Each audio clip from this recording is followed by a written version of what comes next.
coach of the Liberty Eagles. Did you know across America, 14 teenagers die every day in car crashes? 14 young lives lost to what some misinformed people will call accidents. 14, what an incredible stat that is, 14 a day. I make my living every day dealing with stats, whether it's breaking down opponents on game film, trying to find something strategically to use to our advantage to help us win games, or studying the internet and reading textbooks to find some stat that I can use to educate our kids in the driver's education classroom. Here's a stat for you. In 1993, 40,154 people I didn't know died in an automobile accident. Unfortunately that year, 40,155 died.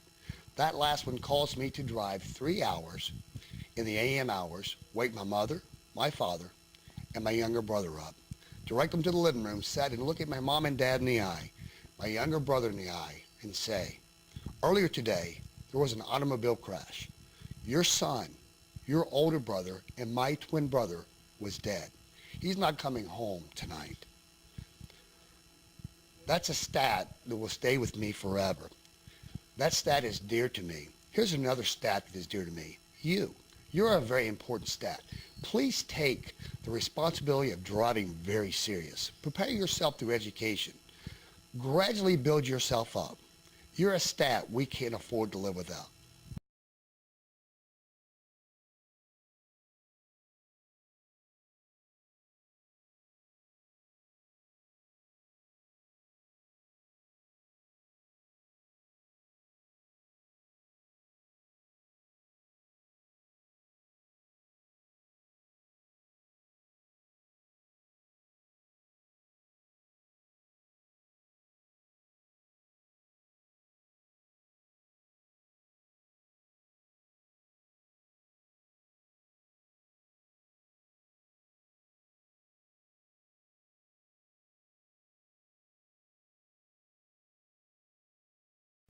So hey Josh, I'm going to ask you some questions today about safe driving. Okay. So how has your driving behavior changed since you first got your license? Well, when I first started driving, I was a speed demon. I would speed anywhere, everywhere. And then I got 2 reckless driving tickets, and that kind of made me slow down. So I guess I've significantly decreased my speed since I first started driving. Well, that's good.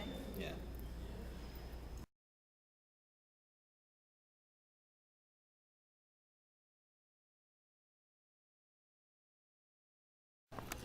Hi there. The first seatbelt survey we conducted this year had some kind of surprising results. I mean, we knew that some of our students weren't wearing their seatbelts and were driving distracted, but the data from the survey showed that about 20% of our students are not wearing their seatbelts on a regular basis, and probably about 25% of them are driving distracted from cell phones, friends, eating in the car, anything that would take their eyes off the road for any period of time. My shirt. Good morning, ladies. Good morning. It's Ghost Day here. Yes. On top of being our morning seatbelt survey, we got Chelsea and Sam here, making sure our drivers are not distracted and wearing their seatbelts. Hopefully, we'll show some improvement from our first set of numbers till now. So, don't work too hard, ladies. See you later. Bye. So, Morgan, tell us why you think seatbelt surveys are a good idea. I think seatbelt surveys are a great idea because we've got so many people, and this is like the real population that we're trying to figure out what real people do instead of just reading statistics offline. This brings it a little closer to home, right? Exactly. Definitely. Are you a student driver? Yes, I am. Now, honestly, do you buckle up every time? Every single time. Every single time. Yes. You ever text while you drive? I've never texted ever while I'm driving. Wow, I love you for it. You know I do. All right, well, let's see what we find out today.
involved with YOVASO is because I've seen too many friends and family members get into crashes, and lately there have been some recent deaths here at Liberty because of crashes, and I really want to impact people's lives to show them, you know, we can make a difference. And we as a club have been working so hard to get the word out, and we want to save people's lives.